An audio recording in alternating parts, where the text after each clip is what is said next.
दोस्तों, आज हम आपको एक ऐसी चमत्कारी विद्या के बारे में बताएंगे जिसके संकेत कभी गलत नहीं होते, क्योंकि यह हमारे शरीर और मन की सभी क्रियाओं और यहाँ तक कि जीवन की अप्रत्याशित घटनाओं को भी प्रभावित करने की क्षमता रखती है। और वो है स्वर विज्ञान यानी सर्वोदय विज्ञान। मैंने अपने एक वीडियो में स्वर विज्ञान के गुणों और रहस्यों के बारे में विस्तार से बताया था, जो आप सभी को बेहद पसंद आया। और इस वीडियो में हम आपको और भी रहस्यों के बारे में बताएंगे, तो इसलिए वीडियो को अंत तक जरूर देखें। दोस्तों, स्वर विज्ञान एक रहस्यमयी विद्या है जिसकी खोज प्राचीन काल में ही ऋषि मुनियों ने कर दी थी। ऐसा भी कहा जाता है कि एक बार माता पार्वती ने शिव जी से पूछा था कि हे प्रभु, आप संसार के हर इंसान के पास कैसे रहते हैं? तो इसका उत्तर देते हुए भगवान शिव कहते हैं कि मैं हर व्यक्ति की सांसों में उसके पास रहता हूँ। स्वर विज्ञान वैज्ञानिक रहस्यों के साथ साथ रोमांच से भी भरा हुआ है। कभी प्राचीन भारत में इस विद्या का प्रयोग हर व्यक्ति करता था, लेकिन आज ये विद्या विलुप्त हो चुकी है। वास्तव में यह इतना प्रभावशाली है कि यदि इसका प्रयोग दैनिक जीवन में किया जाए तो मानव जीवन की अधिकांश समस्याएं स्वतः ही नष्ट हो जाएंगी। इसे सर्वोदय विज्ञान के नाम से भी जाना जाता है। भगवान शिव ने देवी पार्वती को सर्वोदय विज्ञान का ज्ञान प्रदान किया था, जो अपने आप में अनूठा और विचित्र है। इस ज्ञान से सभी सांसारिक और क्षणिक कार्य संपन्न किए जा सकते हैं। आध्यात्मिक से लेकर सांसारिक कार्यों तक आपके जीवन के हर क्षण में इसका बहुत महत्व है।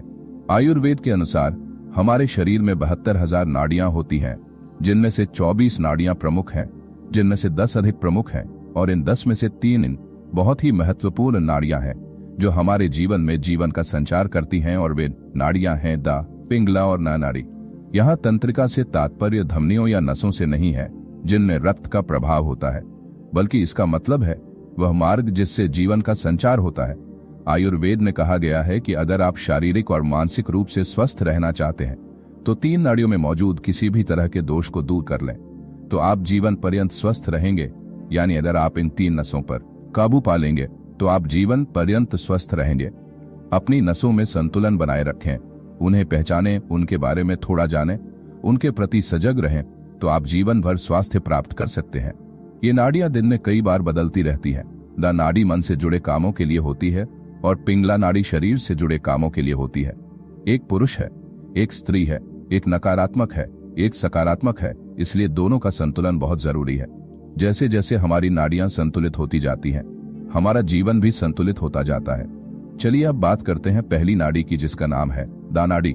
दोस्तों, एरा नाड़ी को चंद्र स्वर या चंद्र नाड़ी भी कहते हैं और इसे स्त्री नाड़ी कहते हैं। यह नाड़ी बाएं नथुने से संचालित होती है। इसका रंग सफेद और पीला होता है। इसकी प्रकृति शांत, ठंडी और सकारात्मक होती है। यह नाड़ी हमारी मानसिक ऊर्जा से संबंधित होती है। दा नाड़ी को अमृत भी माना जाता है, जो संसार का पालन पोषण करती है और यह सभी शुभ कार्यों को भी पूरा करती है। जिस व्यक्ति की दा नाड़ी अधिक सक्रिय होती है वह मानसिक रूप से अधिक सक्षम होता है। जैसे जैसे इस नाड़ी का प्रयोग बढ़ता है, उस व्यक्ति की बुद्धि का विकास बढ़ता है।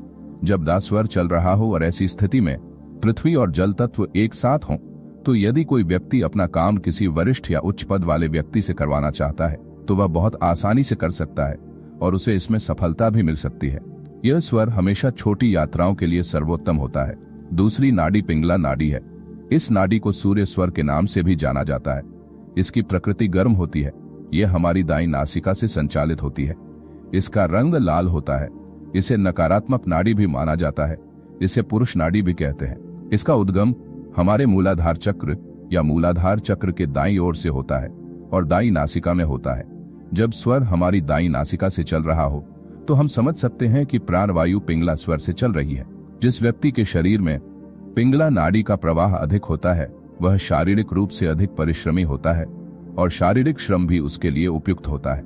जब हम अपने अंदर ऊर्जावान महसूस करते हैं तो हमें मान लेना चाहिए कि पीला नाड़ी का प्रयोग अधिक हो रहा है। जब कोई व्यक्ति दर्द में होता है तो हमें समझ लेना चाहिए कि पीला नाड़ी का प्रयोग अधिक हो रहा है। यदि स्वर पृथ्वी या जल तत्व के साथ है और ऐसा व्यक्ति अपने अधीनस्थों से कोई कार्य करवाना चाहता है तो उसे इस कार्य में सफलता अवश्य मिलेगी। वह उस कार्य को अवश्य करेगा, जैसे कठिन विषयों को पढ़ना, गुणों, रहस्यों, गुणों, विज्ञानों को समझना, शास्त्रों का अध्ययन करना, शस्त्रों का अभ्यास करना, तंत्र साधना करना, पहाड़ों पर जाना, वाहनों का उपयोग करना, सांसारिक उपभोग, भोजन, यात्रा करना, व्यायाम करना, पत्र लिखना, ऐसे कार्य आप कर सकते हैं।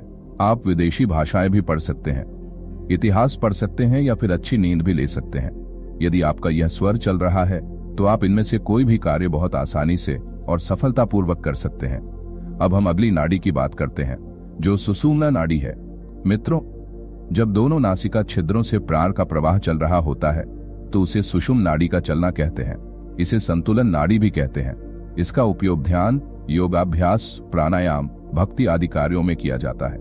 याद रखें, जब आपका सुषुम्ना स्वर चल रहा होता है तब आप थोड़ा उदास और बेचैन महसूस करेंगे। इसीलिए जब यह स्वर चल रहा होता है तब सांसारिक कार्य वर्जित माने जाते हैं।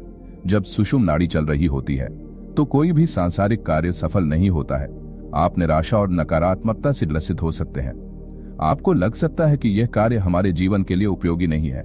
ऐसा करने से क्या हो सकता है, हमारे जीवन में क्या बदलाव आएंगे, ऐसे नकारात्मक विचार आपके मन में आ सकते हैं। ऐसी स्थिति में जब आपकी सुषुम्ना नाड़ी चल रही हो तो आपको भगवान का ध्यान करना चाहिए, भगवान की पूजा करनी चाहिए। भगवान का समय आमतौर पर 4 मिनट का माना जाता है। हालांकि यह समय प्रत्येक व्यक्ति की प्रकृति पर निर्भर करता है। देखा गया है कि जब शाम का समय होता है तो सुषुम्ना नाड़ी चलने की संभावना सबसे अधिक होती है। यह नाड़ी न तो नकारात्मक होती है और न ही सकारात्मक, न ही स्त्री प्रधान और न ही पुरुष प्रधान। जब सुषुम्ना से स्वर का संचालन होता है तो हमारे चक्र जागृत होते हैं और यह कुंडली को जागृत करने का काम करता है। दोस्तों, जब सुषुम्ना स्वर चल रहा हो तो ऐसे काम बिल्कुल भी नहीं करने चाहिए, जैसे घर, मंदिर आदि का निर्माण कार्य करना, और ना ही विदेश जाना चाहिए। जो भी व्यक्ति सुषुम्ना स्वर में विदेश जाता है उसके जीवन में दुर्भाग्य, दुख और कष्ट बने रहते हैं। अब हम बात करते हैं स्वर बदलने के तरीकों की। आपके मन में यह सवाल आ रहा होगा कि अगर हम इन स्वरों पर ध्यान देने लगेंगे तो हम अपने ज्यादातर काम नहीं कर पाएंगे, क्योंकि हो सकता है कि जब हमें काम करने की जरूरत हो तो उस समय हमारा वह स्वर न चल रहा हो। इसलिए ध्यान रखें कि आप इन स्वरों को बदल भी सकते हैं। आइए अब स्वर बदलने के तरीकों के बारे में जानते हैं। दोस्तों, अगर आपको किसी काम को करने के लिए जिस स्वर को चलाने की जरूरत है वो नहीं चल रहा है तो आपको बस अपनी करवट बदलकर उस स्वर के विपरीत करवट लेनी है जो चल रहा है, और उसी हाथ को तकिया बनाकर लेट जाना है। थोड़ी देर में स्वर बदल जाएगा। उदाहरण के लिए, अगर सूर्य स्वर चल रहा है और आपको चंद्र स्वर चलाने की जरूरत है तो आपको दाईं करवट जाना चाहिए। हाथ के अंगूठे से नाक के एक हिस्से को बंद कर लें। जिस स्वर को चलाना है उसे खुला रखें। थोड़ी देर में स्वर अपने आप बदल जाएगा। स्वर बदलने के दौरान मुंह को हमेशा बंद रखना चाहिए। दोस्तों, अब हम बात करने जा रहे हैं कि आपको अपने दिन की शुरुआत स्वर स्वास्थ्य के हिसाब से कैसे करनी चाहिए। सबसे पहले सुबह उठते ही अपनी हथेलियों को चेहरे पर रगड़ते हुए हाथों की हथेलियों को देखें।